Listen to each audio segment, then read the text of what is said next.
dimanche, on votera pour le premier tour de l'élection présidentielle. Certains regards se penchent aujourd'hui sur la météo et oui, elle jouerait un rôle sur la participation. On en parle ce soir avec Christian Beglagdar. Bonsoir. Vous êtes enseignant-chercheur à la Cato. Vous avez réalisé une étude là-dessus. Alors expliquez-nous, il faut qu'il fasse beau ou non pour aller voter? Alors, il faut qu'il fasse beau. Mais il faut qu'il fasse plus beau que d'habitude, puisque dans notre étude, on a regardé le temps qu'il faisait le jour de l'élection présidentielle au premier tour, de 81 à 2002, et on a constaté que plus il faisait beau par rapport à d'habitude, eh bien, plus les gens allaient voter. Plus précisément, 3 degrés de plus par rapport à la moyenne sur 40 ans conduisait à une augmentation de 1 point de participation. 1 point de participation. Il faut qu'il y ait du soleil en plus aussi? Il faut de l'ensoleillement. Des degrés, du soleil? Les degrés comptent plus. Dans notre étude, on montre que 4 heures d'ensoleillement conduisent à un quart de 0,25% de participation en plus. Donc pas grand-chose. Alors à l'inverse, les pluies auraient un effet dépressif. On reste oui, à la maison. Oui, on reste à la maison et encore, avec notre modèle économétrique, on montre que 6 mm de pluie en plus par rapport à la normale conduisent à 1 point de participation en moins cette fois-ci. Alors j'ai découvert moi votre étude, j'ai été moi-même surprise. On peut penser que le beau temps justement pourrait favoriser les départs à la mer et que donc ça favorise aussi l'abstention. Oui, alors on a beaucoup souri quand on a publié cette étude, hein, vous pouvez vous en douter, mais ce qu'elle traduise en définitive, c'est pas le temps qu'il fait véritablement, c'est on a conclu que c'était des variables d'intérêt politique. Et sur la période de 80 à 2002, on voit une montée de l'abstention de la part de nos concitoyens, traduisant un désintérêt de plus en plus accru pour la politique. Et en fait, ce sont ces variables climatiques qui captent en quelque sorte ce désintérêt pour la politique, avec pour apogée le premier tour de 2002, où on a eu 28,6% d'abstention au premier tour de l'élection présidentielle. Comment vous êtes venu cette idée? C'est en voyant justement l'abstention augmenter, vous êtes dit qu'il faut aller pointer du doigt quelque chose? Il y a forcément certains facteurs, je ne dis pas que c'est le seul facteur. Non, bien sûr. vous allez rire, l'idée nous est venue avec mon collègue Éric Dubois de Paris 1, en regardant la télé et en écoutant les journalistes dispatchés à droite, à gauche de la France, au nord, au sud, à Lille, à Marseille, et avancer, la participation sera moindre parce qu'il pleut. La participation de Marseille sera moindre parce qu'il fait trop beau. Du coup, on avait des propositions complètement antagonistes et on a voulu tester scientifiquement ces résultats. Alors justement, Christian, on va voir les cartes. On a quelques approximations quand même. Hein. Ça reste de la prévision là pour dimanche. C'est pas terrible. Hein. Donc, vous le voyez hein, sur toute la France, et surtout chez nous. Pour vous, c'est pas bon ça pour le vote. Hein. Clairement, la pluie. Alors, il n'y a pas que ça. Hein. Non, il n'y a pas que ça.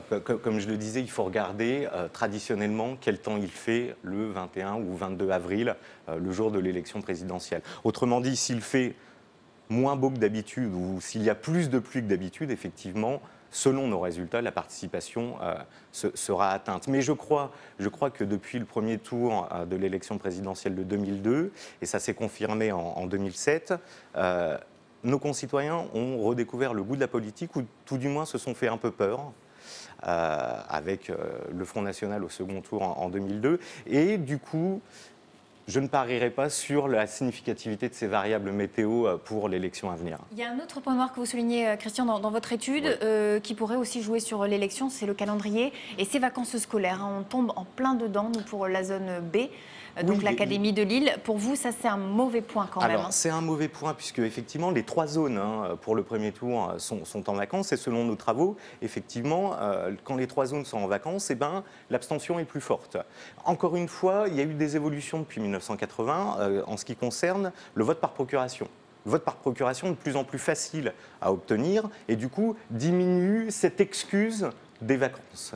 Donc, à mon avis, l'effet sera moindre aujourd'hui qu'hier. Et on verra ça, bien sûr, dimanche. Merci beaucoup, Christian Beglagdar. On va parler sport maintenant avec Karine Baillet qui nous a rejoint. Bonsoir. Bonsoir. Karine Touquet-toi, spécialiste du raid multisport. Vous êtes arrivée 3e du 27e marathon des sables chez les femmes. Un marathon, c'est l'un des plus difficiles au monde. C'était une première, c'est donc une très belle performance. Alors, Karine, c'est comment ce marathon des sables? On dit que c'est très dur, c'est vrai? Oui, c'est vrai. Bon, déjà, je me suis lancée dans l'aventure. C'était pas un raid, c'est une exception et j'ai accepté l'invitation d'une association qui est basée à Lille, Diges Science. Et donc nous étions 6 à participer à ce marathon des sables. Et c'est vrai que ça a été une des courses les plus dures puisqu'on enchaînait quasiment un marathon chaque jour avec une étape longue de 81 km. Tout ça sous 50 degrés, dans les dunes, le sable, avec la souffrance des pieds, avec... On voit sur les images, c'est 6 jours donc dans le désert marocain, un peu plus de 240 km. Oui, c'est ça. Et en fait, la particularité, c'est qu'on porte tout ce dont on a besoin toute la semaine. Donc, on est parti avec un sac de 7 kg sans l'eau au départ. J'avais un des sacs les plus petits. Et chaque jour, comme on mangeait, ça s'allégeait un petit peu. Mais la fatigue aussi se faisait ressentir. Donc, c'est une sacrée épreuve. Vous l'avez dit, il faisait chaud, vous deviez gérer aussi l'eau. C'est peut-être ça aussi la particularité de ce marathon? Oui, c'est vrai qu'on a un quota d'eau, donc tous les matins on allait chercher notre eau et puis on devait fonctionner avec cette eau. Maintenant on n'a pas manqué. Ce qui a été surtout difficile, c'est la gestion des forces, c'est la gestion des pieds, c'est aller au bout de toutes ces dunes à grimper. Et puis il y a eu aussi une compétition, parce que je finis 31e aussi au général, et une compétition avec une Anglaise, une Américaine.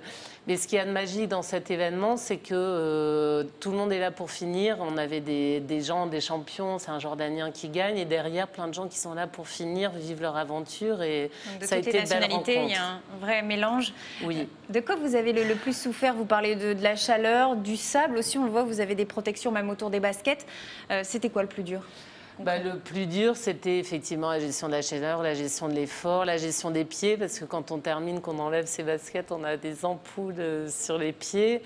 Et puis l'endurance mentale, parce que quand on reprend tous les jours la course à pied avec la fatigue de la veille, l'étape de 80 km, ça a été un sacré morceau. Et mentalement, c'est vrai que c'était difficile. Comment se prépare un marathon comme celui-là? Moi, je suis plutôt en pré-retraite et en plus, j'organisais le raid du Touquet, le Touquet Raid Pas-de-Calais une semaine avant. J'ai envie de dire, je me suis servi des années d'expérience en raid long et puis de la course à pied forcément pour se préparer. Mais c'est vraiment quelque chose de mental où on est parfois dans la joie, parfois dans la douleur, voire les pleurs. Et puis le fait d'être dans cette course avec tout ce monde fait qu'on se motive et qu'on va au bout d'un sacré défi. On va voir des images. Vous aviez une GoPro, oui. Une caméra donc, qui est fixée sur la tête. Vous faites des raids depuis près de 20 ans. Là, vous étiez équipé, donc ça nous permet d'avoir des images. Pour vous, c'est l'un de vos plus beaux exploits, ce marathon qui est l'un des plus difficiles au monde?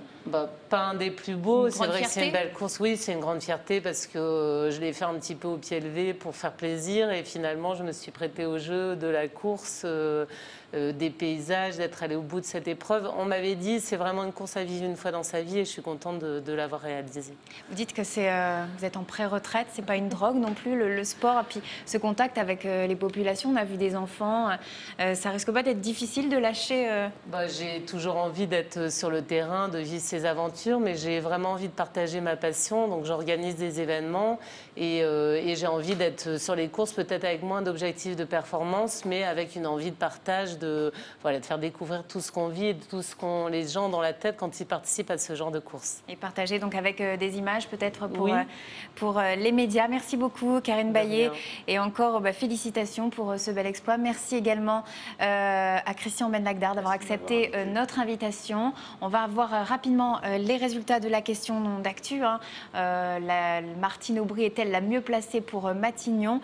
Vous êtes 56% à nous répondre oui, donc en cas bien sûr de victoire de François Hollande. La question du jour, on parlait de l'orthographe aujourd'hui. Faut-il selon vous plus de dictées à l'école? Vous répondez sur weo.fr. Très belle soirée à vous tous, à demain, 18h30.